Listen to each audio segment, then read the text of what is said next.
Hey there, folks. Welcome to our cozy nook of tales and adventures. Today, like every episode, we're unlocking the doors of imagination to explore new worlds, meet fascinating characters, and experience unique emotions. I promise to take you on an unforgettable journey through the power of words. So get comfy, grab your favorite drink, snuggle into that perfect spot, and get ready to lose yourself in a new story. Leave the outside world behind for a while and dive with me into the depths of storytelling. If you enjoy our content and want to support the channel, consider hitting the subscribe button and giving the video a thumbs up. Now, without further ado, let's dive into today's story.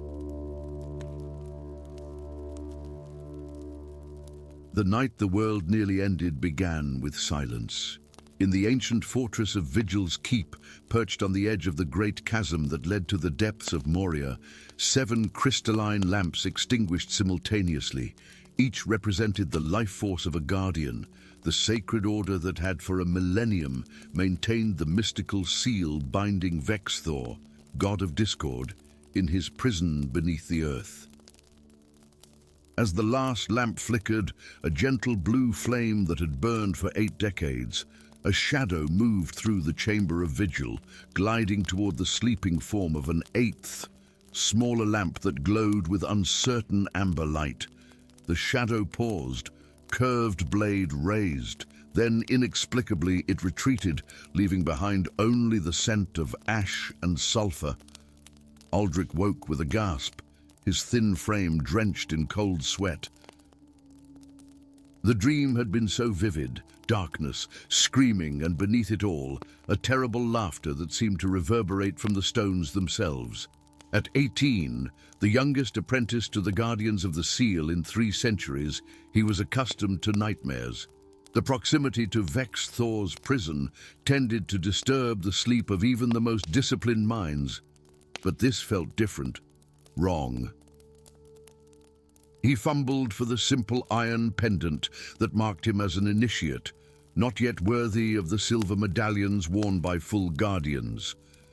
The metal felt unusually cold against his palm.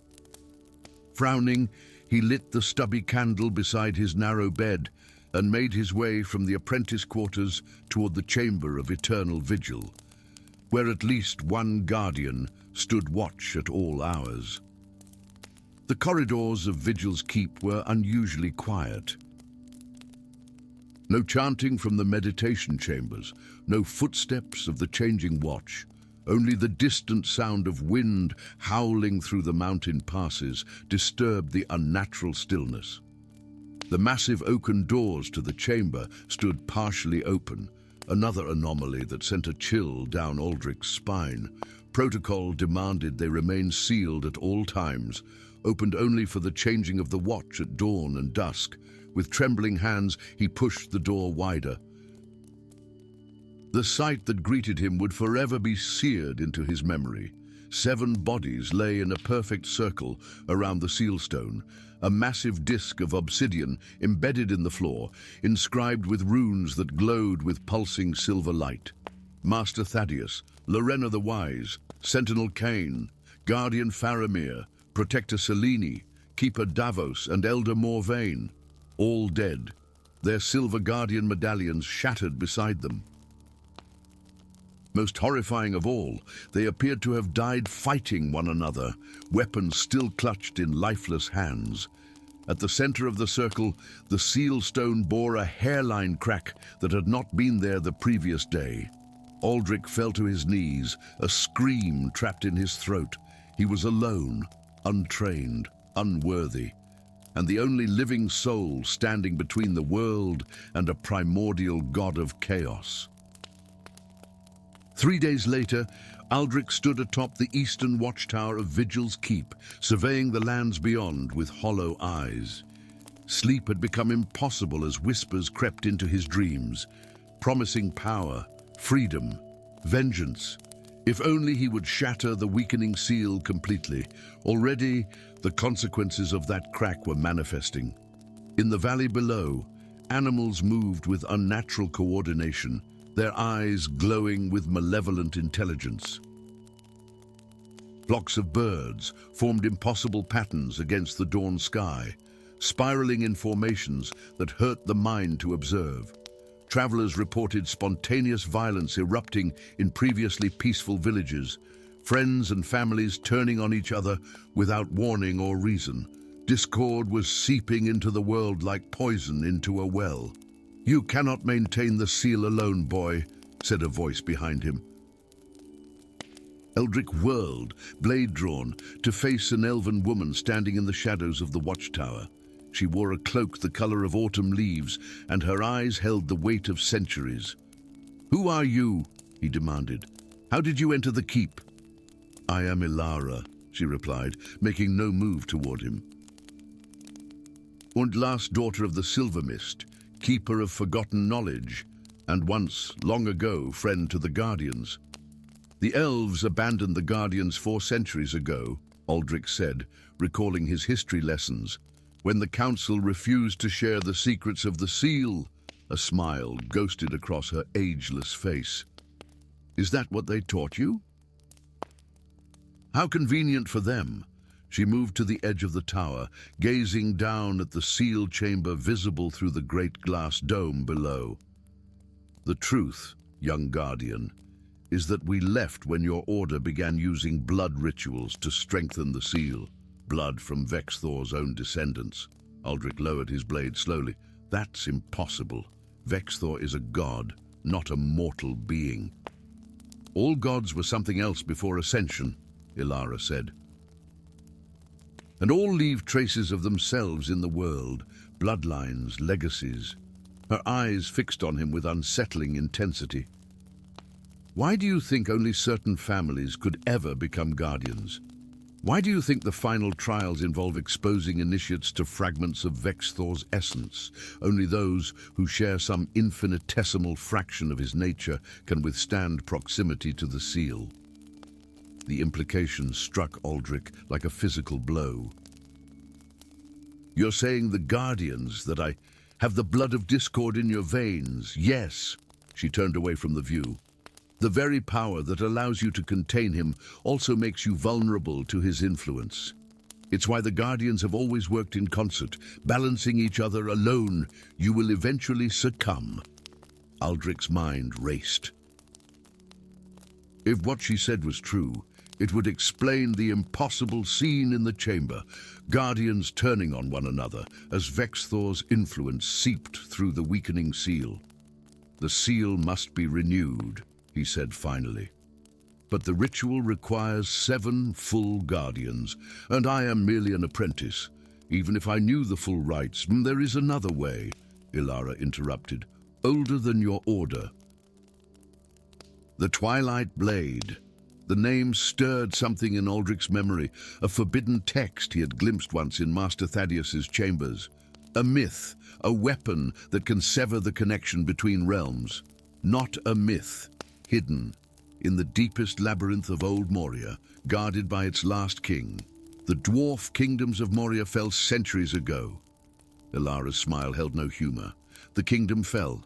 The king remains, though he is changed by the magic he was tasked to protect.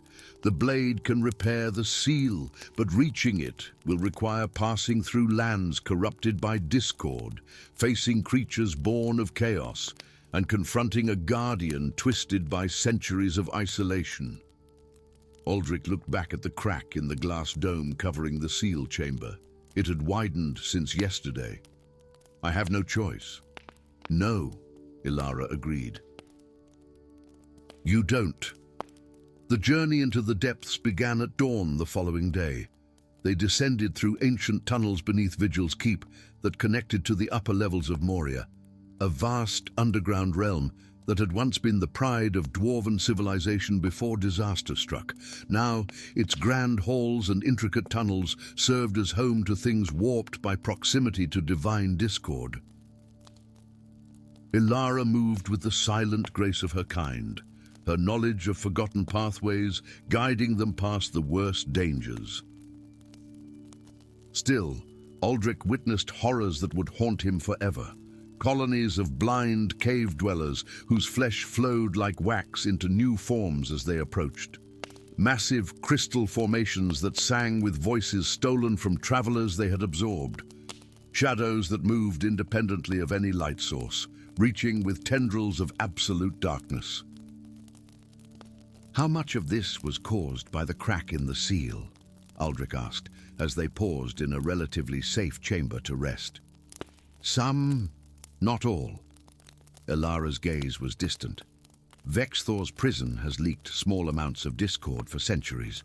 Like water wearing away stone, it has gradually transformed these depths. Then why maintain the seal at all? Why not destroy him completely? Ilara's expression hardened. Because creation requires both harmony and discord, order and chaos. Destroy one entirely, and the other becomes tyrannical. The world needs Vexthor to exist, but contained, balanced. Their descent continued for days, each level bringing new challenges. Twice they were forced to fight, once against creatures that resembled men stretched to impossible proportions, and later against a swarm of metallic insects that sought to burrow beneath their skin. Aldrich found his guardian training barely adequate, while Ilara wielded forgotten elven magic with casual mastery. On the seventh day, they reached the entrance to the Labyrinth of Durin, a maze of perfectly identical corridors crafted from mirror-polished black stone. The last test, Ilara explained. Designed to drive intruders mad before they could reach the king's sanctum. How do we navigate it? In answer, Ilara produced a small crystal vial containing what appeared to be liquid starlight. Drink half, she instructed. It will allow you to perceive the true path, but be warned, it also reveals true natures. The liquid burned like ice as it went down, and for a moment Aldrich feared he had been poisoned. Then his vision shifted, the world acquiring an additional layer of perception. The identical corridors now appeared subtly different, some bearing an almost imperceptible blue glow along their edges. But the most shocking change was in his companion. Where Ilara had stood, he now saw two overlapping images. The elven woman he knew, and superimposed over her, a being of living light with wings that stretched to fill the corridor. What are you? He gasped. A keeper of balance, she replied simply. As are you in your way. Come, the king waits. They followed the glowing path through the labyrinth, eventually emerging into a vast circular chamber dominated by a throne carved from a single massive ruby. Upon it sat a figure that bore only passing resemblance to the proud dwarven kings of legend. King Durin's beard had grown to envelop his entire body like a living cocoon, shot through with veins of silver and gold. His eyes, when they opened, contained the same runes that marked the seal stone. I have waited, the king said, his voice like stone grinding against stone.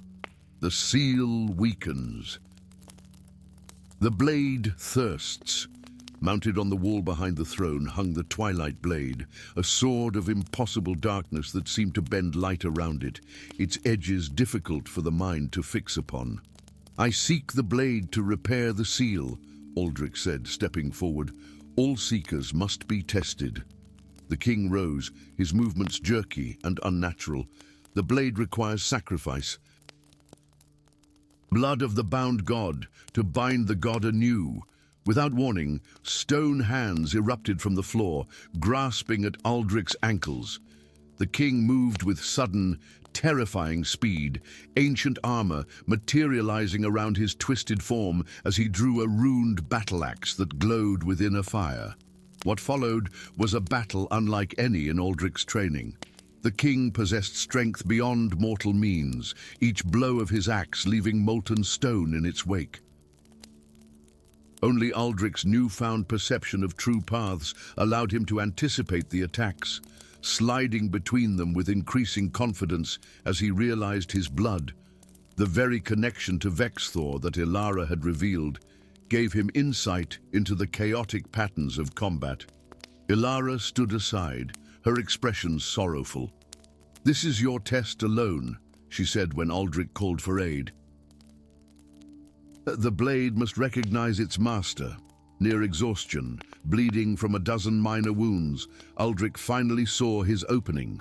As the king raised his axe for a powerful overhead strike, Aldrich slid beneath the blow, driving his sword up through a gap in the ancient armor.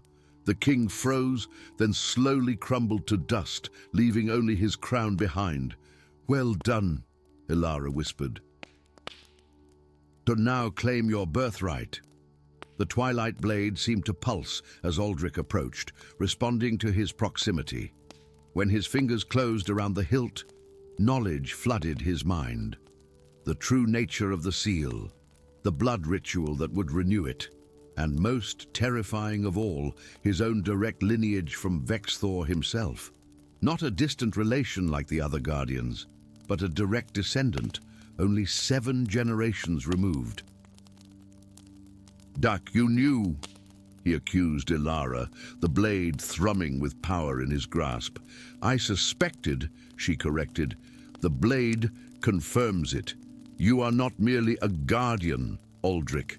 You are the heir of discord, the only mortal with enough of Vexthor's essence to renew the seal without a full circle of guardians." "At what cost?" Her ancient eyes held infinite sadness.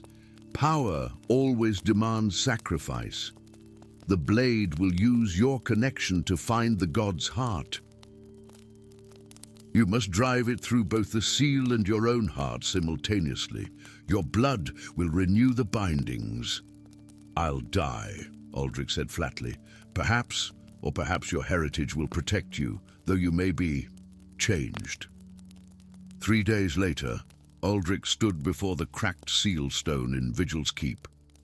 Around him lay the bodies of his fallen mentors, now properly shrouded in ceremonial blue.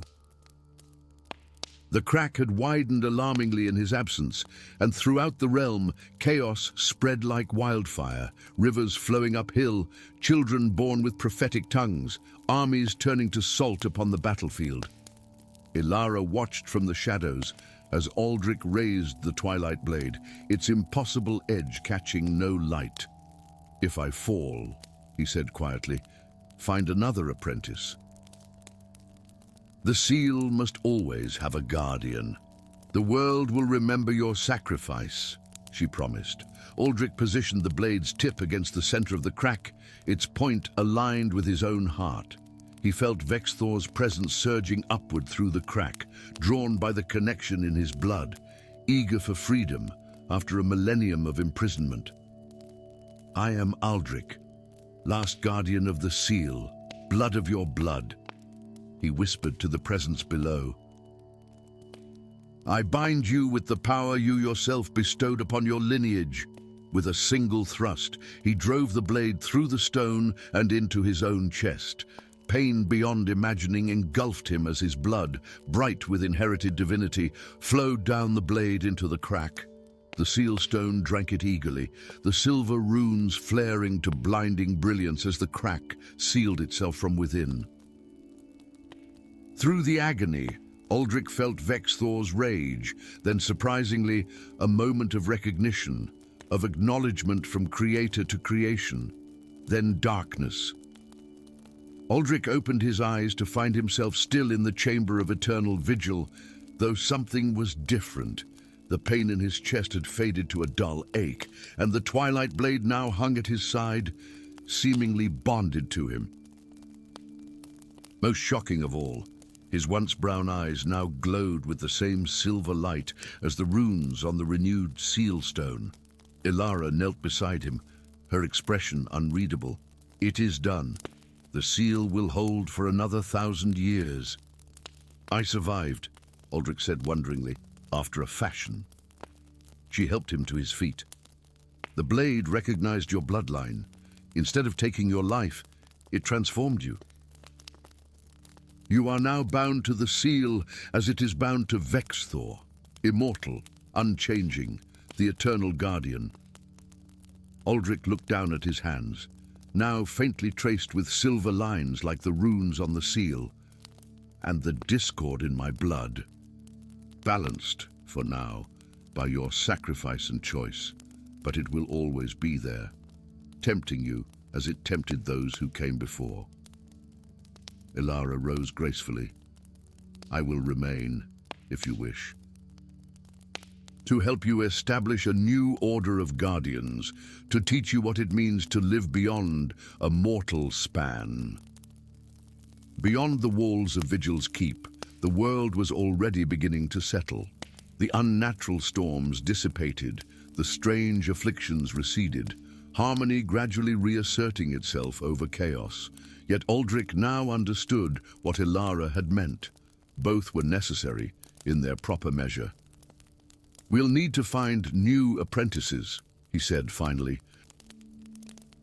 Ones strong enough to resist the whispers, but wise enough to understand the balance. Yes, Ilara agreed, a rare smile touching her ancient face, though perhaps this time we might teach them the whole truth of what they guard. Aldrich's hand fell to the twilight blade at his side, feeling the connection that now bound him to both the seal and, through it, to the god whose blood he shared. The whole truth, he echoed. No more secrets. No more shadows. Outside, the first rays of dawn broke over the mountains, bathing Vigil's Keep in golden light. A new day, a new age, and at its heart, the last guardian of Moria, now the first of a new covenant between chaos and order. Story 2. The kingdom of Valoria burned beneath a sky turned crimson by fire and smoke.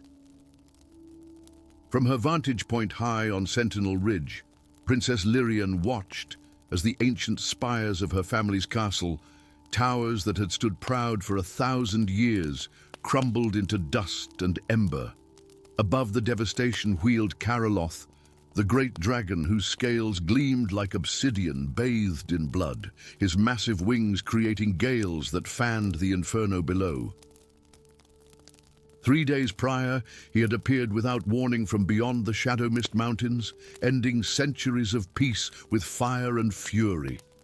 King Valorian, Queen Elestra, the royal court, the legendary Valorian Guard, all reduced to ash in a single night of terror, all except Lyrian. The princess clutched a small velvet bundle to her chest, her knuckles white with strain. Tears had long since dried on her face, leaving salt tracks through the soot that marred her once fair features. Her ornate dress hung in tatters around her slender frame, the royal blue fabric now grey with ash and dirt. "We should move, Your Highness," came a gruff voice behind her. The beast still circles. Thorn stood a few paces back, his weathered face impassive beneath a shock of silver-streaked dark hair. A mercenary her father had inexplicably added to the royal guard mere weeks before the attack. He had appeared in her chambers as the castle burned, guiding her through secret passages to safety while her world collapsed around her. Lyrian nodded numbly, turning away from the smouldering ruins of her kingdom. As they descended the ridge toward the dense whisperwood forest, she unwrapped the bundle in her arms, a simple circlet of dull black iron, unadorned save for 7 small depressions where gems might once have rested. "My father thrust this into my hands before sending me with you," she said softly. "Of all our royal treasures, why save this? It's not even the state crown." Thorn's eyes narrowed at the sight of the circlet. The king was wiser than most knew. "Come, the forest will shield us from the dragon's gaze." The whisperwood welcomed them with ancient silence, its massive trees rising hundreds of feet into the sky, their dense canopy transforming daylight into perpetual dusk. Phosphorescent fungi clung to bark and stone, casting an ethereal blue glow across the forest floor. Here and there, tiny motes of light, forest spirits, if the old tales were to be believed, danced between shadows. For 7 days they traveled deeper into the woods, subsisting on what game Thorn could trap and the edible plants Lyrian had studied in the Royal Botanical Gardens. Each night, the princess dreamed of fire, of wings darker than midnight, and of strange voices speaking in a language she almost understood. On the 8th night, they made camp beside a silver-blue pool where crystalline waters reflected the stars, visible through a rare break in the canopy. As Lyrian knelt to fill their waterskins, movement in the reflection caught her eye. A ripple that didn't match the stillness of the pool. The water's surface shimmered, and from its depths rose a figure composed of liquid and light, a slender, feminine form with eyes like polished moonstones. "The last daughter of Valoria comes to our realm," the water spirit said, her voice the sound of gentle rain on still water, "bearing the crown of binding." Lyrian stumbled backward in shock. Thorn was at her side instantly, sword drawn, though the blade would be useless against such a creature. "What do you speak of?" Lyrian demanded, gathering her courage. "This is but a simple circlet, a family heirloom." The water spirit's laughter cascaded like a mountain brook. "Simple. The diadem of Moria is the oldest artifact of your world, princess, forged in the beginning days, when the elemental lords still walked freely upon the earth." The spirit's gaze fixed on the iron circlet before they were bound to serve. Thorn's expression darkened. "The tales are true, then." The first king of Moria used the crown to command the elemental spirits, building his underground kingdom with their power, until the crown was lost. "Not lost," corrected the spirit, "hidden by those who foresaw its need in the age of fire and shadow." Her liquid eyes met Lyrian's. "The dragon hunts you still, princess, not for vengeance, but for what you carry, for what flows in your veins." "In my veins," Lyrian whispered. But the spirit was already receding into the pool, her form dissolving into ripples. The crown responds only to those of two bloodlines. Seek the Forge of Origins in the heart of ancient Moria. There you will find truth and perhaps salvation. As the spirit vanished, the iron circlet in Lyrian's hands began to glow with inner heat, the 7 empty settings pulsing with ghostly light. "The elemental stones," Thorn murmured. "And they were separated from the crown, hidden across the realm for safekeeping." Lyrian looked up at him sharply. "How do you know this?" A muscle twitched in Thorn's jaw. "Because I was sworn to protect them. Before I failed."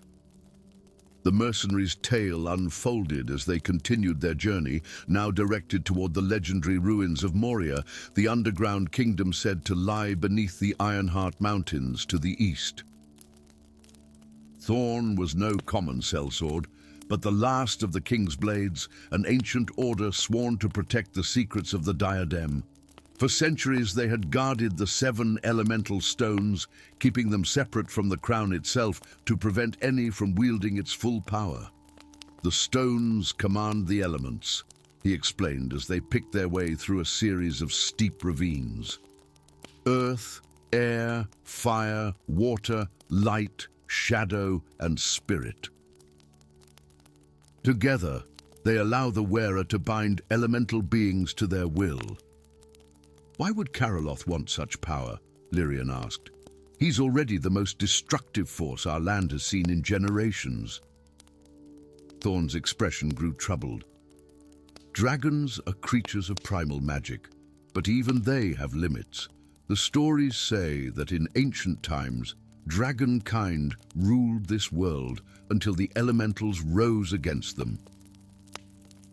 If Karaloth possessed the crown, he could command the very forces that once defeated his ancestors," Lyrian finished, a chill running through her despite the warm summer air. That night, camped beneath a rocky overhang, Lyrian dreamed of flight, of soaring above mountains and valleys on wings of midnight, the world below tiny and insignificant. She felt power coursing through her, ancient and terrible, and the joy of unfettered freedom. She woke gasping, her skin burning as if with fever. Thorn watched her with growing concern, but said nothing.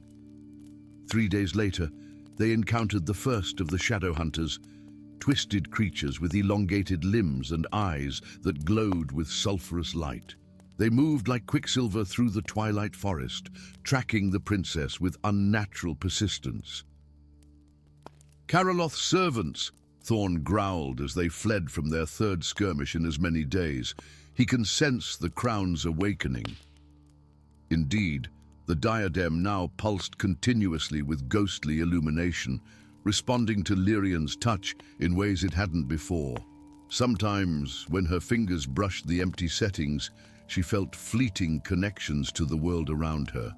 The whispers of wind, the slow thoughts of stone, the hungry crackle of flame.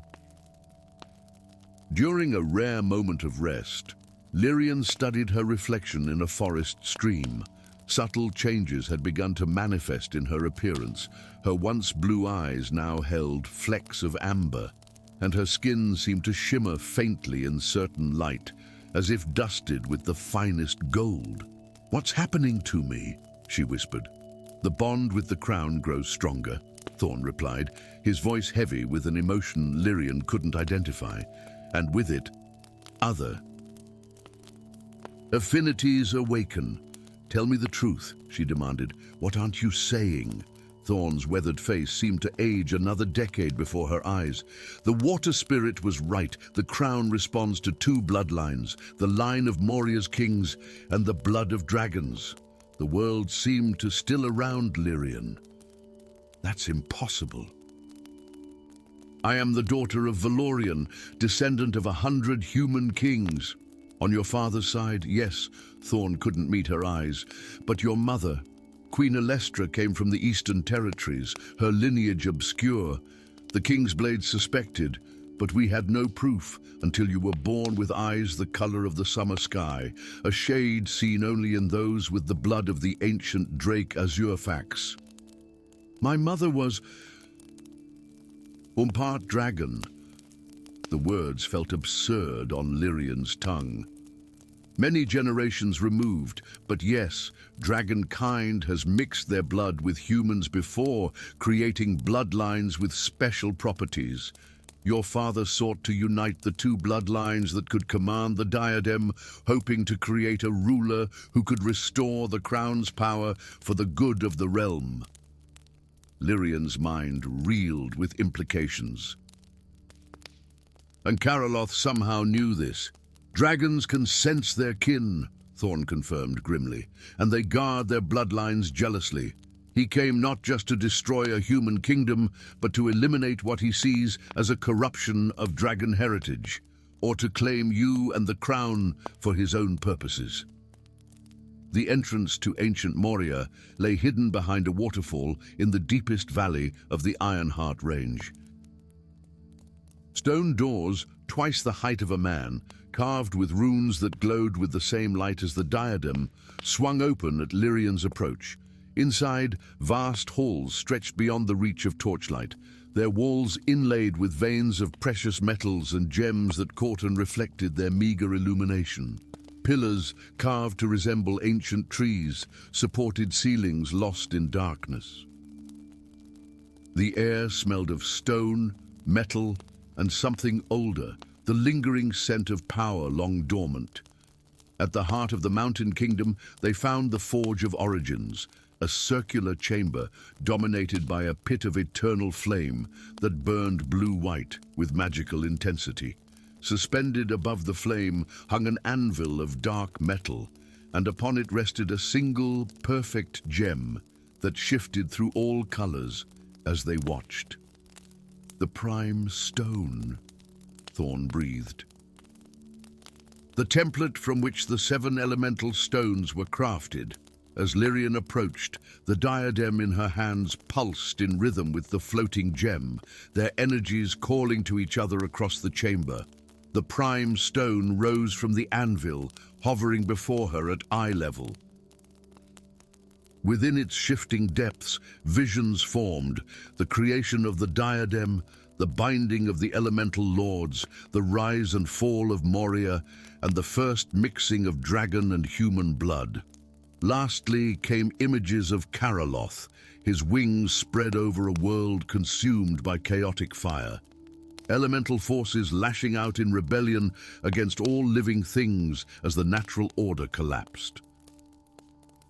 "This is what will come to pass if he claims the crown," came a voice like the grinding of mountains.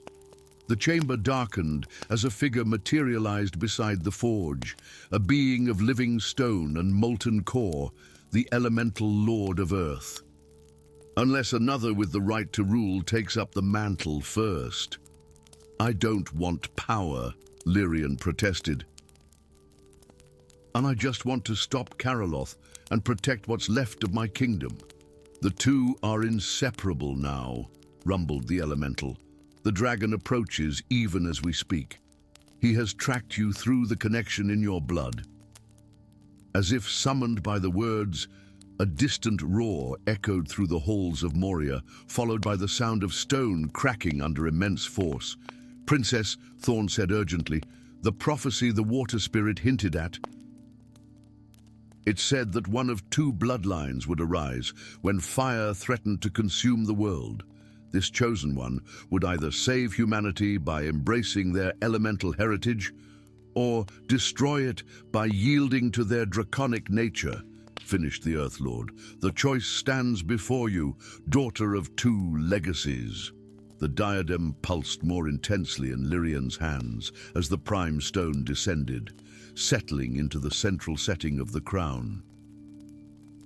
Instantly, the other 6 depressions filled with glowing apparitions of the missing stones, phantoms of power responding to the master gem.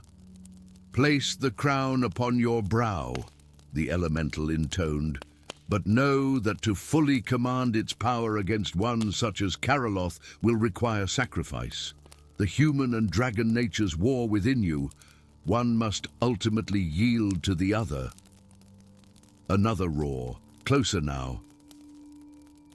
The sound of massive wings beating against ancient stone. Lyrian looked to Thorn, whose expression held both fear and faith in equal measure. Then down at the crown, now complete with its spectral stones, the power it contained called to her blood, both human and dragon. "I am Lyrian of Valoria," she whispered, raising the diadem, "daughter of kings and drakes, heir to fire and earth. I choose." As the crown touched her brow, light exploded through the chamber. Lyrian's form blurred, caught between transformations as her dual heritage fought for dominance.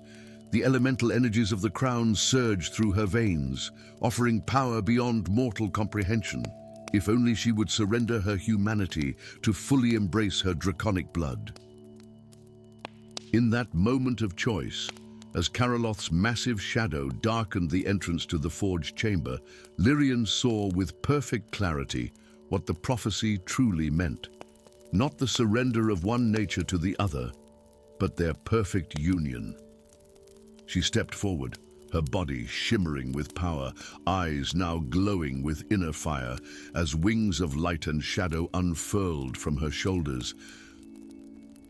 The diadem of Moria blazed upon her brow, each stone now fully materialized and pulsing with elemental force. "I am neither human nor dragon," she declared, her voice harmonizing with the song of the elements themselves. "I am the bridge between worlds, the union of bloodlines, and the rightful wielder of the crown of ashes." Karaloth halted his advance, ancient eyes widening with the first emotion besides rage he had shown in centuries: fear. The battle for the future of the realm was about to begin. Story 3, high above the mortal realms, where clouds gave way to endless azure. The floating city of Etheria hung suspended between heaven and earth. Its crystalline spires caught the light of both sun and stars simultaneously, casting prismatic rainbows across buildings that seemed to be carved from solidified sky. At the city's heart rose the Grand Loom, a colossal structure of silver and opal where the mysterious weavers of fate plied their ancient craft, their nimble fingers dancing across threads of pure golden light that stretched downward through the clouds to touch the lives of all who dwelled below. For centuries, the weavers had determined the course of history, their careful work maintaining the delicate balance between joy and sorrow, triumph and defeat, life and death. No mortal could see the threads that bound them, much less alter the patterns woven by these celestial artisans. None, that is, until Seraphina. Far below Etheria's splendor, in the shadowed undercity of Moria, where sunlight never penetrated and children grew pale as cave fish, Seraphina huddled beneath a merchant's cart in the crowded bazaar, her thin fingers curled around a pilfered apple, her breath held as the market guard passed by. At 16, she had survived 10 years alone in these labyrinthine streets since the plague had claimed her parents, leaving her with nothing but a curious pendant of black stone that refused to reflect light. As the guard's footsteps faded, Seraphina prepared to slip away, but froze as something impossible caught her eye. Golden threads, delicate as spider silk yet radiant as sunlight, crisscrossed the market, connecting every person in an intricate web that pulsed with inner light. She blinked rapidly, certain her hunger was causing hallucinations. But the threads remained. Most curious of all, she could see that some threads frayed at points of connection, while others pulled taut to the point of near breaking.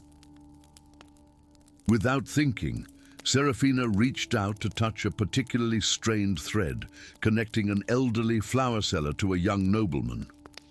The moment her fingers brushed the golden filament, something extraordinary happened. The thread relaxed slightly, its glow intensifying, and before her astonished eyes, the nobleman changed course, approaching the flower seller's stall. Coins changed hands, blooms were purchased, and both parties departed with smiles that hadn't been there moments before. Seraphina stumbled backward, heart pounding. What had she done? What were these threads that no one else seemed to see? She had no time to ponder these questions. Above, the perfect sky of Etheria suddenly darkened as if a great shadow had passed over the sun. In the chamber of the Grand Loom, alarms rang out like celestial bells. "Interference!" cried the Weaver Primus, her ageless face contorted with shock. "Someone has touched the great weaving from below." Lord Tempus, the Grand Weaver, rose from his throne of woven moonlight, his silver eyes scanning the intricate tapestry of fate that stretched before him. For 10,000 years, he had overseen the patterns of destiny, ensuring that the threads of mortal lives intertwined according to the ancient designs. Now, for the first time, a disturbance rippled through his perfect work. "Impossible," he whispered, but the evidence shimmered before him. A single thread altered by an unsanctioned hand. "Find the transgressor. Bring them to me." In Moria's dark streets, Seraphina ran. She couldn't explain the sudden dread that gripped her, only that the air itself seemed charged with menace. The threads she now couldn't unsee glowed brighter, as if agitated, and several began to converge on her location like hounds following a scent. She ducked into a forgotten alley and pressed herself against the damp stone wall, trying to calm her racing heart. A hand closed over her mouth from behind. "Don't scream," a male voice murmured in her ear. "They're coming for you, and screaming won't help." The hand slowly withdrew as Seraphina nodded. She turned to face her captor, a tall man with eyes the color of storm clouds and hair white as lightning despite his youthful face. Most striking was the silver brand on his forehead, a broken loom. "You can see them too," she said. Not a question. The threads? Yes. His mouth twisted in a wry smile. I'm Kairos, formerly of the Weavers of Etheria, currently in exile for asking too many questions about their methods. And you, little thread toucher, have just become the most hunted person in all the realms. I didn't mean to, I didn't know. Of course you didn't, but that won't matter to them. Kairos glanced upward nervously. The Weavers don't tolerate interference with their grand design. We need to move. Together they fled deeper into Moria's undercity, through twisting passages and forgotten chambers, where even the bravest guards feared to tread. Kairos explained as they traveled. The Weavers of Fate had for millennia controlled the destinies of all beings, their golden threads determining who would love, who would rise to power, who would die in obscurity. They claim it maintains balance, he said as they paused in an ancient temple long abandoned to darkness. But I discovered something they keep hidden. The weaving doesn't just record fate, it eliminates choice. The patterns grow ever more rigid, the futures more predetermined. Seraphina's fingers absently traced the black pendant at her throat. Why can I see the threads? Why could I change one? Kairos studied her with newfound intensity. There's an ancient prophecy, one the weavers suppress, about a child of shadows who would rewrite the great weaving, restoring the balance between destiny and choice. His eyes dropped to her pendant. Where did you get that stone? It was my mother's. She said it was a gift from a stranger who saved her life the day before I was born. Kairos inhaled sharply. Obsidian of the void. It absorbs light rather than reflecting it. Just as you might absorb fate rather than merely reflecting it. He reached for her hand. Seraphina, I think you're... The temple doors burst open. Silhouetted against the dim light stood figures in flowing silver robes, their faces obscured by hoods woven with strands of the same golden light that composed the fate threads. The interference is here, one intoned, voice neither male nor female but something in between. Seize them both. What followed was chaos. Kairos proved to be more than just a disgraced weaver. His hands traced sigils in the air that momentarily blinded their pursuers with bursts of silver light. Seraphina, acting on instinct more than knowledge, found herself grasping at the golden threads that connected the weavers to each other, tugging and twisting them until their coordinated movements became confused and clumsy. They escaped through a forgotten passageway, emerging hours later in a forest glade where ancient trees reached toward stars now visible through a break in Moria's cavernous ceiling.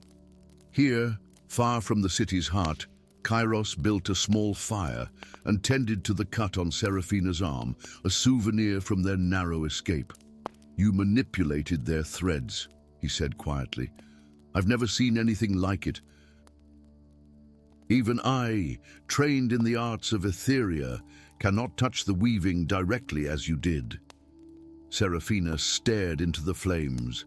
What happens now? We find a way to reach Etheria. The prophecy speaks of rewriting the great weaving, and only the Grand Loom has that power. But how can we possibly? A sound like thunder interrupted her, though the night sky remained clear. The fire guttered, then extinguished entirely as the air pressure changed. Before them, reality seemed to fold inward, creating an opening through which stepped Lord Tempest himself, Grand Weaver of Etheria, his ageless face a mask of cold curiosity. So this is the aberration, he said, silver eyes fixed on Seraphina, a simple girl from the shadows of Moria. Kairos moved protectively in front of her. She's more than that, Tempest, as you well know. Indeed. The Grand Weaver circled them slowly. The child of shadows, come to unravel my life's work. Did you tell her the whole truth, Kairos, about how she came to be?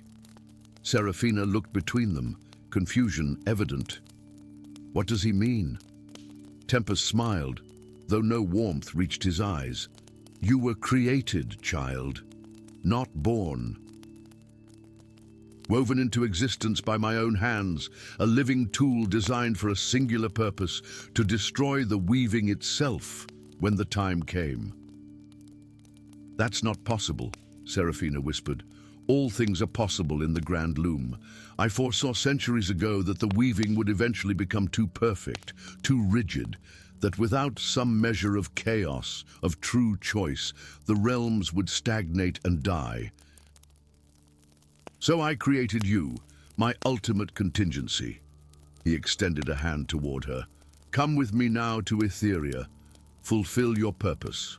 Kairos gripped her arm. Don't trust him. He means to use you to consolidate his power, not free the realms. Always so suspicious, my former apprentice, Tempest sighed. Seraphina, look into the threads yourself.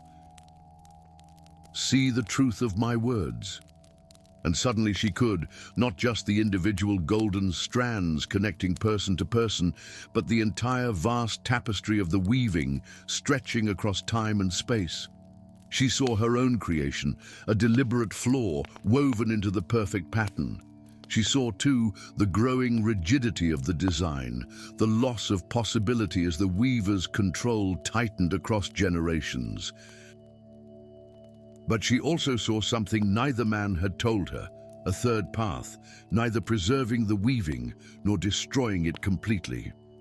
Without warning, Seraphina grasped her obsidian pendant and squeezed until blood welled from her palm. The dark stone drank it eagerly, beginning to pulse with a light that wasn't light, but rather its absence, a void in the shape of illumination. I am not your tool, she said quietly. Nor am I your prophesied destroyer, Kairos. I am what I choose to be.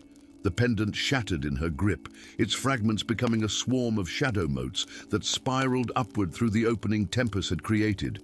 They flew toward Etheria, toward the grand loom, carrying with them a piece of Seraphina's will. In the chamber of the grand loom, the weavers cried out as the shadow motes infiltrated the golden threads, not severing them, but transforming them. Where once the threads had been rigid and predetermined, now they gained flexibility, branches of possibility sprouting where none had existed before. What have you done? Tempest demanded, his perfect composure finally breaking. Seraphina stood straighter, the power of her choice filling her with unexpected strength. I've rewritten the rules of the weaving. The threads still connect, still guide, but now they adapt. They allow for choice. The weavers can suggest fate, but no longer command it absolutely. The change rippled outward from Etheria across all the realms. In kitchens and kingdoms, battlefields and bedchambers, people paused momentarily as something indefinable shifted in the world's foundation. Few would ever understand what had happened, but all would feel its effects, the subtle expansion of possibility, the lifting of invisible constraints. In the forest glade, Tempest regarded Seraphina with new respect. Clever, not destruction but transformation. Perhaps you truly are wiser than your creator. What happens now? Kairos asked, looking between them. Now, Seraphina said, watching as new golden threads began to form around them, brighter and more vibrant than before. We all discover what it means to weave our own destinies. Above them, Etheria still floated in majestic splendor. Its purpose changed, but not diminished. The weavers would continue their ancient craft, but as guides rather than dictators of fate. And in the shadows of Moria far below, children would still be born pale as moonlight, but with futures as open and vast as the sky they rarely saw. Seraphina looked at the golden threads that now connected her to both men, to Kairos with his vision of freedom, to Tempest with his complex wisdom, and for the first time in her life, she smiled without fear of what tomorrow might bring. Whatever came next would be, at least in part, of her own choosing. Story 4. The first time Alaric Ferroforte heard the mountain speak, he was 500 feet beneath the surface of Moria, inspecting a newly excavated tunnel where the vein of star tears crystals ran thicker than anywhere else in the kingdom's history. The sound was not quite a voice, but rather a vibration that traveled through stone and bone alike, bypassing his ears entirely to resonate directly within his mind. A single word, unmistakable yet impossible: awake. He had dismissed it then, attributing the phenomenon to the strange acoustics of the deep caverns, or perhaps the exhaustion that came from serving as captain of the Royal Guard for 20 years. Now, 3 months later, as he stood on the balcony of his quarters watching miners, lanterns snake up Spinal Mountain's imposing silhouette in the pre-dawn gloom, Alaric wished he had heeded that first warning. The kingdom of Moria had prospered for generations by harvesting star tears, luminous crystals that glowed within a light and held magical properties unmatched by any substance in the known world. They powered the grand mechanical marvels of the kingdom, fueled the enchantments that protected their borders, and served as currency among the noble houses. The mountain had always provided, and the Morians had grown comfortably wealthy in its shadow. Until the day the miners broke through into Chamber Abyssal, a servant's knock interrupted Alaric's contemplation. "Captain, forgive the intrusion, it's your son." Alaric's heart sank as he followed the servant to Thorin's bedchamber. Inside, his 7-year-old boy sat cross-legged on the floor, eyes rolled back to show only whites, his small hands drawing precise geometric patterns on parchment with unsettling accuracy. The symbols matched exactly those found on the ancient obelisk discovered in Chamber Abyssal, symbols no scholar in Moria could decipher. "How long this time?" Alaric asked the nursemaid who hovered nervously in the corner. "Since midnight, my lord. Almost 6 hours now. Longer than before." Alaric knelt beside his son, noting the dark circles under the boy's eyes and the unnatural stillness of his small frame. This was the 4th such episode in a fortnight, each one lasting longer than the last. And Thorin was not alone in his affliction. Across Moria, children had begun exhibiting similar behaviors, while adults reported nightmares so vivid they feared sleep itself. Most disturbing of all, every newborn delivered in the past month had been born with eyes as black as the deepest mine shaft, with neither iris nor white to be seen. "Summon the royal physician," Alaric ordered, though he knew in his heart that conventional medicine would offer no remedy. This malady had begun precisely when the mining expedition had uncovered the obelisk, a 40-foot monolith of material unlike any stone known to Morian craftsmen, covered in spiraling runes that seemed to shift when viewed from different angles. Since that discovery, the star tears had begun to dim. The once brilliant crystals that lit the grand halls of Moria now flickered like dying candles, and the newest extractions emerged from the earth already dark and lifeless. Alaric made his decision as he watched his son's hand move in patterns no child should know. He would seek the one person in the realm who might understand what was happening, regardless of the personal cost. He would find Nymeria, the exiled druid. The Whispering Wood marked the boundary between Moria's territory and the ancient forests claimed by the elven clans, a no-man's land where neither kingdom's laws held sway.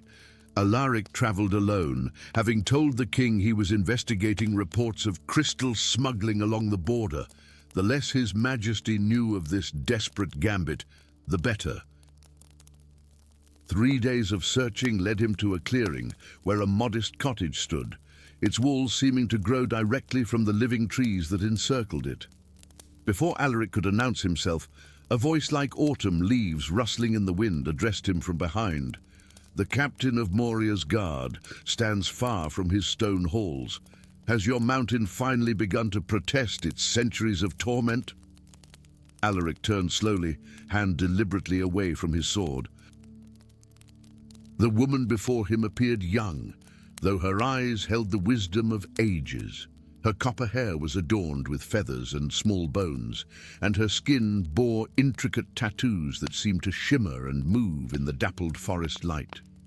You are Nymeria. I am what remains of her, she answered, circling him with predatory grace. The Grand Council of Moria saw fit to strip me of position, property, and place for the crime of speaking uncomfortable truths. Why should I offer counsel to the right hand of those who exiled me? Because children suffer, Alaric replied simply, my son among them. Something softened in Nymeria's expression. Show me what you carry. Alaric withdrew a small cloth bundle from his satchel, unwrapping it to reveal a star-tier crystal, one of the few that still maintained a faint glow, and a parchment bearing the strange symbols his son had drawn. Nymeria inhaled sharply at the sight of the runes. So it has begun, sooner than I feared. She touched the crystal reverently. Do you know what you truly mine from your mountain, Captain? Illuminate me, he said. Or not crystals, memories. Her eyes met his, unflinching. Spinal Mountain is no mountain at all, but a sleeping titan, one of the elder beings who shaped the world in the time before time. What you call star tiers are fragments of its consciousness, crystallized dreams containing millennia of knowledge and power.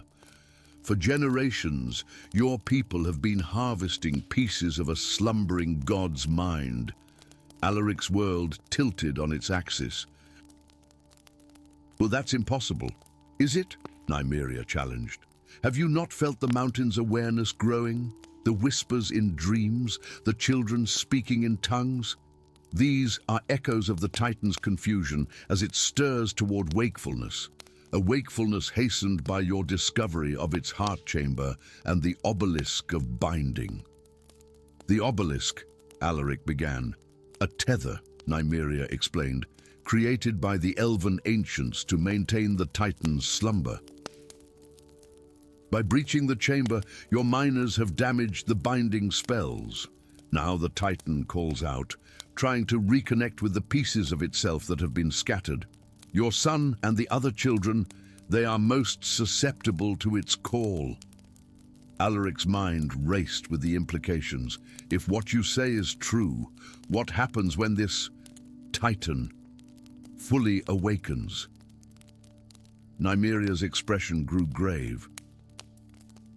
Imagine a being large enough to be mistaken for a mountain, confused and enraged at finding pieces of its mind stolen, suddenly rising from earth that has grown around it for millennia. The cataclysm would reshape the continent.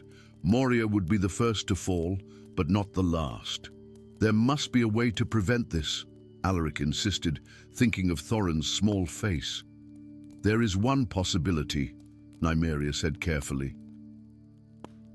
Mati, the elves of the Silver Mist Enclave, maintain the ancient knowledge of communing with the elder beings. With their help, we might be able to soothe the Titan back into slumber before it fully wakes. Alaric laughed bitterly. The elves have been Moria's enemies since the first king claimed the mountain 3 centuries ago. They would sooner see us destroyed than offer aid.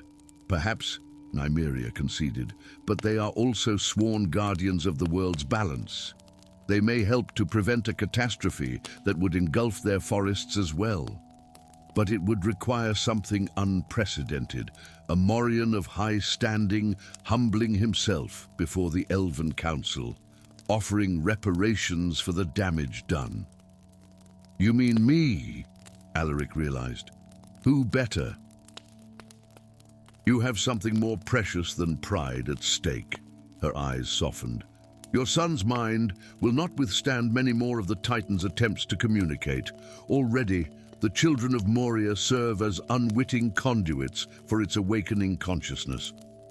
By nightfall, they were traveling deeper into elven territory, Nymeria leading the way through paths invisible to human eyes. Alaric felt the weight of his kingdom's future with each step, even as worry for Thorin gnawed at his resolve. The Silver Mist Enclave defied human architecture in every way. Dwellings of living wood and crystal spiraled around ancient trees that towered hundreds of feet into the sky, connected by bridges of woven vines that shifted and moved as if breathing. The elves themselves appeared as shadows among the foliage until they chose to be seen, willowy figures with eyes that reflected starlight even in daytime. The Elven Council received them in a chamber open to the sky, where a massive crystal, identical to the star tears of Moria but untouched and perfect, floated suspended in mid-air, pulsing with inner light. Lord Thalandril, eldest of the council, spoke in a voice like distant thunder. The druid Nymeria brings a son of Moria into our sacred grove. Explain this sacrilege. With Nymeria translating the ancient elven tongue, Alaric recounted the events in Moria, the discovery of Chamber Abyssal, the affliction of the children, the dimming of the crystals. He spoke of his son with a father's anguish that required no translation. The humans have disturbed Thalathorn, the Earth Shaper, one council member hissed. Let them reap what they have sown. The awakening will not discriminate between human and elf when the mountains crumble, Nymeria countered. Ancient oaths bind you to maintain the balance.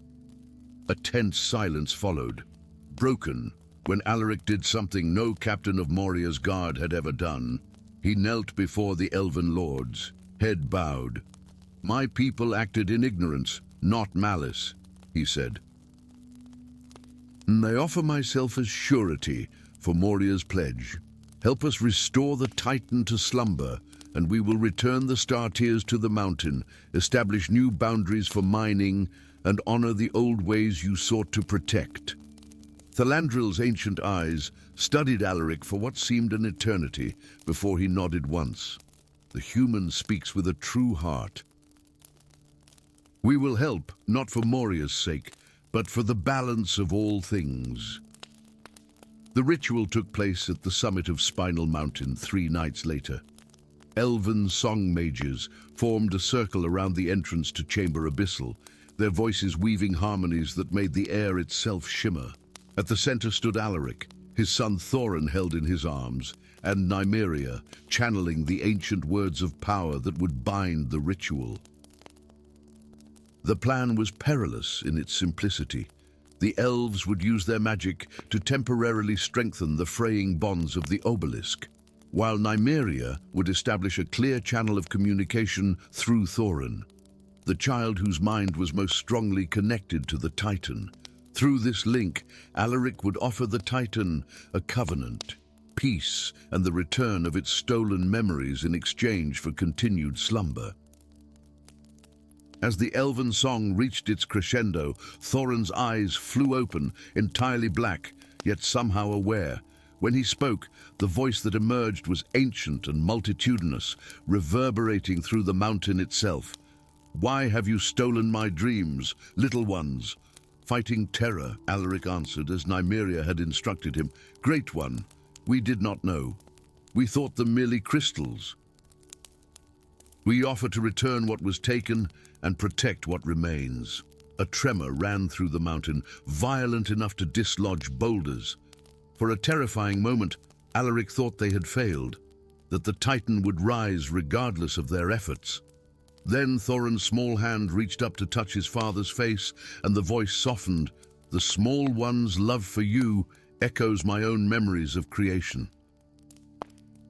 I would not destroy what I once helped to shape. The agreement was sealed with a final surge of elven magic binding the pact. Thorin collapsed into normal sleep, his eyes returning to their natural blue. The tremors subsided, and a strange peace settled over the mountain. In the days that followed, the children of Moria recovered from their affliction. The kingdom, chastened by its brush with annihilation, honored its pledge to the elves. The mining of star tears ceased, replaced by a careful stewardship of the mountain and new diplomatic ties with the Silver Mist Enclave. And if, on quiet nights, Alaric sometimes heard a distant whisper in his dreams, a voice ancient and wise sharing forgotten knowledge of the world's creation, he kept this final gift from Thalathorn to himself, a reminder that even mountains have stories to tell, if only one has the wisdom to listen. Story 5. The great forges of Moria fell silent on the eve of the winter solstice, where molten rivers once flowed and the air shimmered with heat and magic. Now stood cold anvils and darkened hearths. The song of hammers that had echoed through the mountain halls for 1,000 years faded into a hollow silence that crept through the kingdom like a plague. Ember stood at her chamber window, watching as the last wisps of sacred smoke curled from the enormous chimney that crowned the royal forge. Her slender fingers pressed against the frosted glass, leaving small crescents of warmth that quickly disappeared, much like the hope in her father's eyes when he had returned home that night. "It's gone, Ember," Master Blacksmith Thorn had whispered, his voice cracking as he slumped into his chair by the hearth. The eternal flame has been extinguished. Now, 3 days later, the kingdom of Moria teetered on the edge of panic. Without the legendary weapons and armor forged in the sacred flames, how would they defend themselves against the frost giants of the north or the shadow worms from the eastern wastes? Already, the air grew colder, as if the mountain itself mourned the loss of its heart. Ember's chambers were tucked away in the highest tower of the Blacksmiths' Guild, a place where she had spent countless hours studying metallurgy and magical infusion while other girls her age learned courtly graces. At 18, her hands bore calluses that told stories of apprenticeship under her father, the most revered craftsman in the Seven Kingdoms. But on this night, those hands trembled as she pulled an ancient tome from beneath a loose stone in her floor. The leather-bound grimoire was said to have been written by the first master of the flame, the dwarf king Duranthium, who had tamed the fires of creation itself. Its pages, thin as dragon scale and twice as durable, contained secrets her father had forbidden her to read. Yet desperate times called for desperate measures. By candlelight, Ember's amber eyes scanned the faded runes until she found what she sought, the true origin of the eternal flame. The words sent a chill down her spine. "The forge burns not with common fire, but with the living breath of Infernius, the dragon primordial, whose heart beats still in the depths of Moria." Dawn found Ember in the royal archives, poring over ancient maps that detailed the treacherous path to the volcanic wastes of Moria. The land was said to be cursed, a place where reality thinned and nightmares took physical form. Few who ventured there ever returned, and those who did were never quite the same. "You won't find the answers you seek in those maps, girl." The voice startled her. Ember turned to find a man leaning against a bookshelf, his face half hidden in shadow. Even in the dim light, she recognized the insignia on his tattered cloak, the silver sword of the king's elite guard, though it had been slashed through with what appeared to be a blade. "Sir Cassius," she said, straightening her posture, "I thought you were imprisoned." "Released this morning," he replied, stepping into the light. His once handsome face was now marred by a jagged scar that ran from temple to jaw. "Your father spoke for me." Ember knew the stories. Sir Cassius Valeforge had been the captain of the elite guard until he was accused of treason for allegedly attempting to steal secrets from the royal forge. Her father had never believed the charges, but his voice alone had not been enough to clear Cassius's name. "Why are you here?" she asked, carefully rolling the map and sliding it into her satchel. "The same reason as you, I imagine. To find out why the eternal flame died." His eyes, the color of steel, fixed on her with unsettling intensity. "And I believe I know who's responsible." By nightfall, they were miles from the capital, riding through the ancient whispering woods on horses borrowed from the royal stables. Ember had left a note for her father, knowing he would understand even if he did not approve. Cassius rode slightly ahead, his posture betraying years of military discipline despite his fall from grace. "The Shadow Council," he explained as they made camp beneath the sprawling branches of an elder oak. "They've been working in secret for decades, manipulating events from behind the scenes. I discovered evidence that they had infiltrated the royal court, perhaps even the forge itself." "But why extinguish the flame?" Ember asked, warming her hands over their small campfire, a poor imitation of the great forge that had been her home for so long. "Power shifts. The weapons forged in Moria's flame have maintained balance between the kingdoms for centuries. Without them..." He didn't need to finish the thought. Their journey took them through landscapes of increasing desolation. The verdant forests gave way to rocky highlands, then to barren plains where the soil crunched like glass beneath their horses. Hooves. 7 days after leaving Moria, they reached the borders of Moria. The volcanic wasteland stretched before them like an open wound on the face of the earth.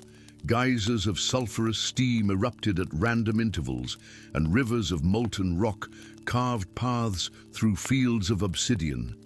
In the distance, the largest volcano of all, Mount Infernius, loomed against the blood-red sky, its peak disappearing into perpetual storm clouds laced with lightning.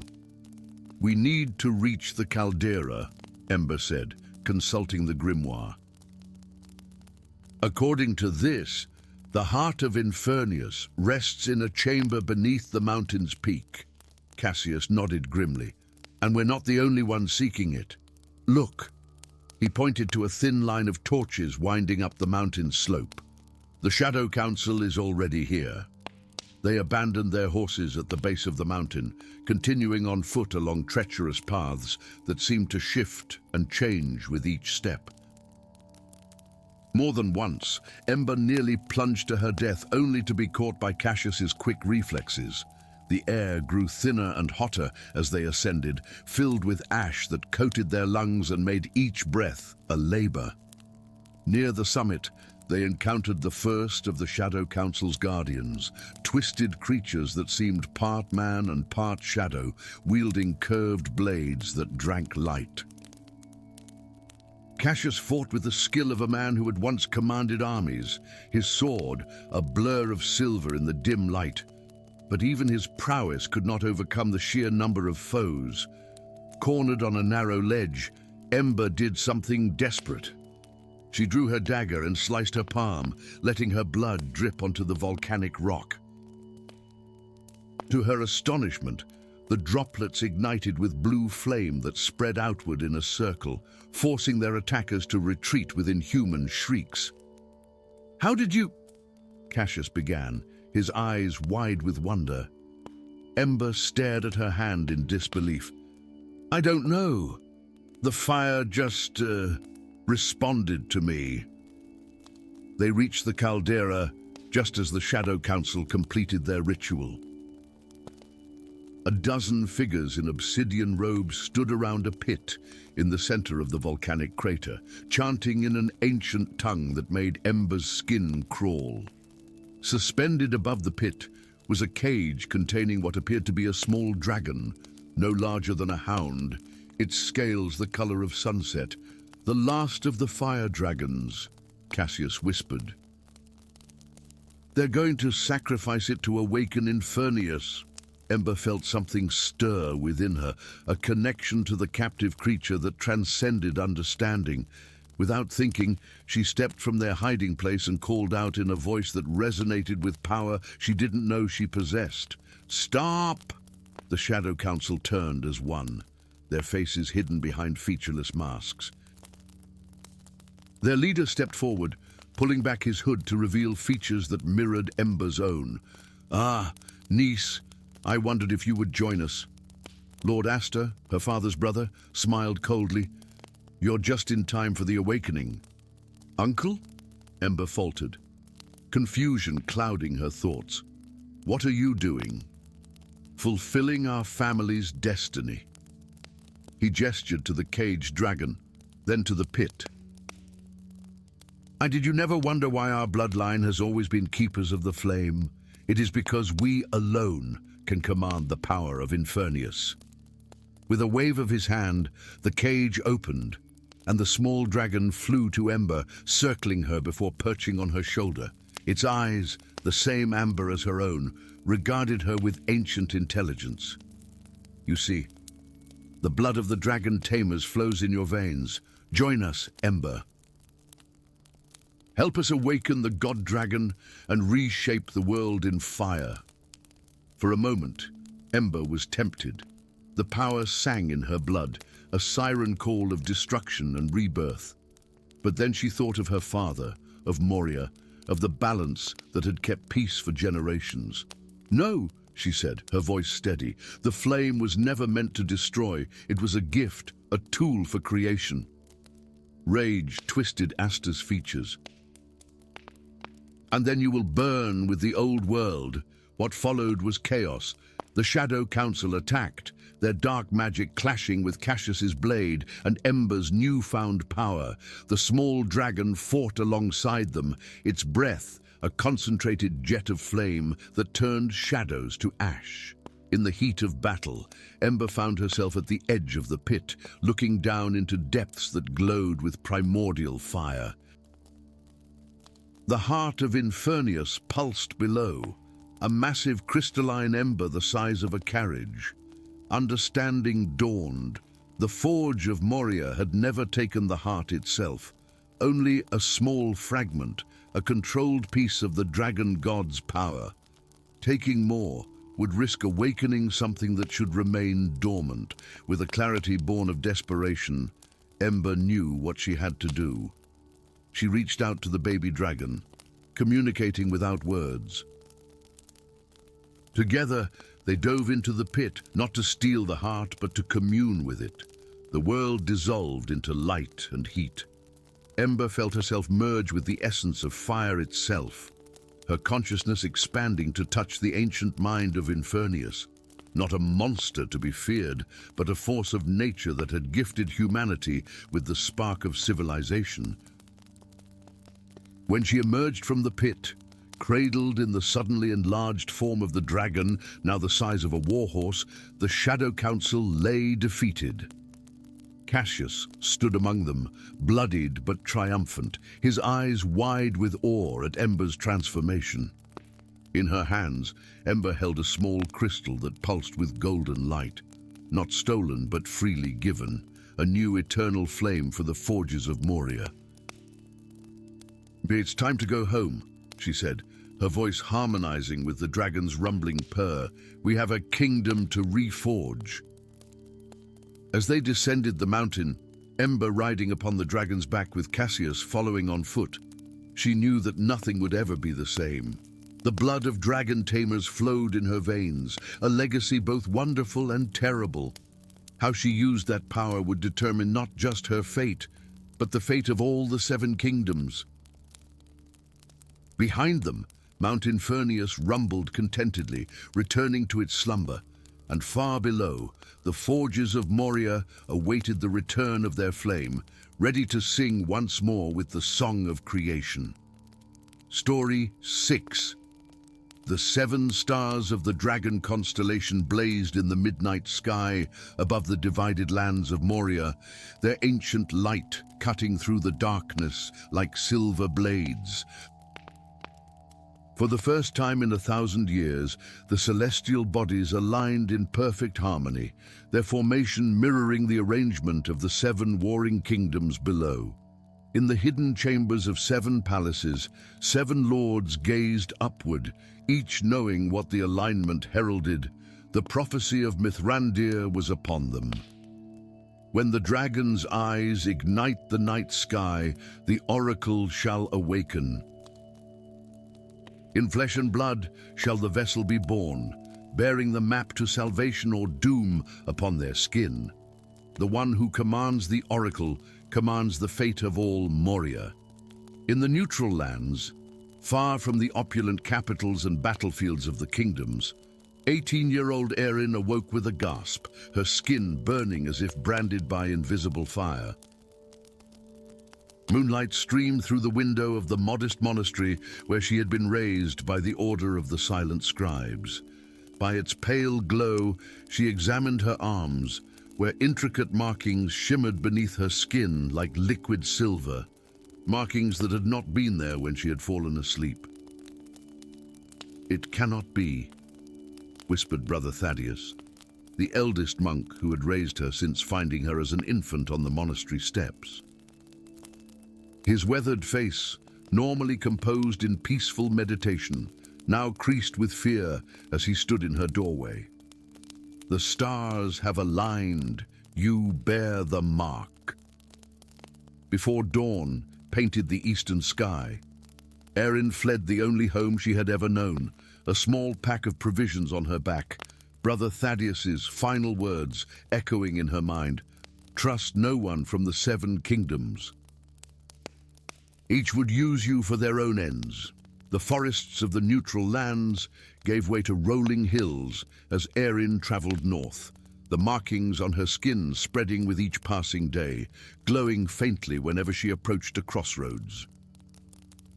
She had heard tales of the 7 kingdoms her entire life, the blazing cities of the Fire Kingdom, the crystalline towers of the Water Realm, the floating islands of the Air Domain, the fortress mountains of the Earth Territory, the shadow-cloaked valleys of the Void Province, the sun-drenched fields of the Light Principality, and the starlit caverns of the Cosmic State. For centuries, they had warred over ancient grievances and territorial disputes, their conflicts reshaping the land itself. On the 7th day of her journey, as she crested a hill overlooking the border between the neutral lands and the Fire Kingdom, Erin spotted riders in crimson armor thundering toward her. The markings on her skin flared in warning, and she turned to flee, only to find her path blocked by a lone figure in tarnished armor. "Come with me if you wish to live," the stranger said, extending a gauntleted hand. "I am Valorian, once Knight Commander of Mithrandir's Guard." His name sparked recognition. Tales of a legendary order, disbanded centuries ago when the kingdoms fractured, sworn to protect the Oracle should it ever return. Against her better judgment but with few alternatives, Erin took his hand. Valorian led her through hidden pathways known only to his disbanded order, avoiding the main roads where the Lord's Scouts patrolled. As they traveled, he explained that all 7 kingdoms had dispatched their finest hunters to find her. "The prophecy is incomplete in the common telling," Valorian said, as they sheltered in a cave beneath the roots of an ancient oak. "The oracle isn't merely a thing to be possessed, it's a choice, a moment of creation or destruction, and you, Erin, are the vessel of that choice." The markings now covered her arms and shoulders, forming what appeared to be a map, though to where, neither could determine. As days turned to weeks, they traversed the borderlands, narrowly escaping capture time and again.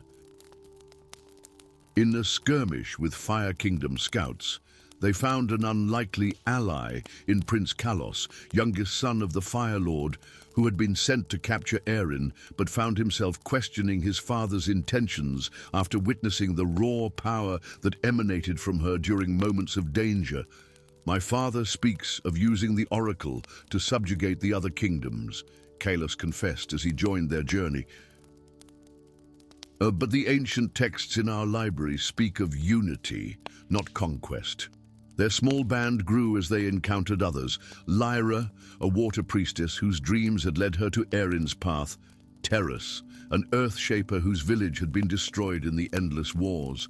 Nixia, a void walker seeking redemption for her people's dark practices. Solus, a light bender whose prophecies complemented the markings on Erin's skin. And Astrid, a cosmic weaver who could read the stars themselves. With each new companion, Erin's markings shifted and expanded, revealing more of the map that would lead them to their destination. Their journey took them through landscapes transformed by centuries of magical warfare. Forests where trees had absorbed so much arcane energy, they glowed from within. Valleys where gravity shifted unpredictably. Mountains that whispered secrets to those who knew how to listen. They faced trials that tested not only their strength but their unity. A pride of manticores in the whispering plains, a river that demanded memories as toll for crossing, a labyrinth of mirrors where each saw their greatest fears reflected back at them. Through each challenge, the disparate representatives of the Seven Kingdoms learned to trust one another, forging bonds that had seemed impossible in the world above. Perhaps this is the true purpose of the Oracle, Valorian mused one evening as they gazed at the dragon constellation. Not to grant power to one kingdom, but to remind us of what we could be together. The markings now covered Erin's entire body, pulsing with increasing urgency as they approached the Eternal Mountains. A range so ancient, it was said to have witnessed the birth of Moria itself. At the highest peak, bathed in the light of the aligned stars, the markings on Erin's skin burned like molten silver, revealing the final destination, a temple hidden within the mountain, accessible only through a doorway that appeared once every 1,000 years. As they stood before the entrance, carved with symbols matching those on Erin's skin, 7 riders appeared on the horizon, the lords of the 7 kingdoms, each determined to claim the oracle for themselves. "We must hurry," Valorian urged, leading the group into the temple as the mountain trembled with the approach of armies. Inside, they discovered a vast circular chamber, its domed ceiling a perfect replica of the night sky above. At its center stood an ancient altar, surrounded by 7 pillars representing the kingdoms. As Erin approached, her markings lifted from her skin, floating around her like liquid starlight, forming constellations and maps and histories long forgotten. "I don't understand," she whispered, as the knowledge of ages flooded her mind. "I was meant to find the oracle, not— You are not the seeker, child," came a voice from everywhere and nowhere. "You are the oracle reborn, the vessel of choice." The truth unfolded before her, 1,000 years ago, when the first wars began to tear Moria apart. The original oracle, a being of pure cosmic energy, had dispersed its essence rather than allow any single kingdom to harness its power. It had been reborn in human form, destined to return when the stars aligned and the need was greatest. The 7 lords burst into the chamber, weapons drawn, each demanding the oracle's power. But as they approached, the markings flowed from Erin's skin to form a barrier between them. "The choice is yours, Oracle," the voice continued. "You may unite these lands under a new covenant of peace, binding the 7 kingdoms as one. Or you may release the ancient magic that sustains them back to the cosmos, allowing the cycle to begin anew." Creation or destruction, both are acts of mercy in their way. Erin looked at her companions, at Valorian's steadfast loyalty, at Kalos's journey from enemy to friend, at the representatives of kingdoms that had hated each other for centuries now standing together. Then she gazed at the lords, their faces twisted with greed and fear. "I choose neither destruction nor forced unity," Erin declared, her voice resonating with power beyond her years. "I choose transformation, The markings flowed from her body in 7 streams, touching each of her companions, and beyond them, each of the 7 lords. In that moment of connection, every mind in the chamber shared a single consciousness, experiencing the pain, hopes, and fears of their supposed enemies. The history of Moria unfolded before them, not as 7 separate narratives, but as a single, complex tapestry. When the vision faded, Erin stood transformed, her mortal form now shimmering with cosmic light. The Oracle of Mithrandir returns not to rule, but to guide, she proclaimed. The choice of unity must be made by all, freely given and maintained through wisdom rather than power. The 7 lords, humbled by the shared vision, lowered their weapons. The walls that had divided their kingdoms for centuries began to crumble, not through destruction, but through understanding. And as the dragon constellation shifted in the sky, beginning its 1,000-year journey until the next alignment, Erin, now both human and oracle, began the longer, harder journey of healing the wounds of a divided land. In the years that followed, tales spread of a radiant figure who appeared at moments of conflict and decision, not to command, but to remind the people of Moria of their shared destiny. And in the chambers of 7 palaces, 7 new councils gathered, their members no longer bound by the borders of kingdoms, but by the borderless wisdom of the Oracle of Mithrandir.